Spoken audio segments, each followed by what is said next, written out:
ആ എന്താടാ എന്ത് 26 അപ്ഡേറ്റ് ചെയ്തോ? ഇല്ല, അതിലിപ്പോൾ കംപ്ലൈൻറ്റ്സ് വരുന്നു, എന്തോ ഹാങ് ആവണ ഇഷ്യൂസ് ഉള്ളത്. ഞാൻ അപ്ഡേറ്റ് ചെയ്തില്ല. ആണല്ലേ? നീ ചെയ്താ? നീ ചെയ്തോന്ന്? എൻ്റെ പൊന്നു മോനെ, ഞാൻ അപ്പോഴേ പറഞ്ഞല്ലേ ചെയ്യല്ലേ, കംപ്ലൈൻറ്റ്സ് വരണ്ടെന്ന്. ഇപ്പം എന്തായി? അനുഭവിച്ചോ?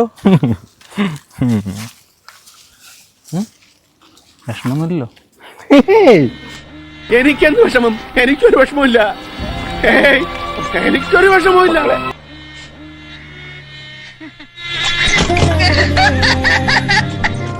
പച്ചമല്ലേ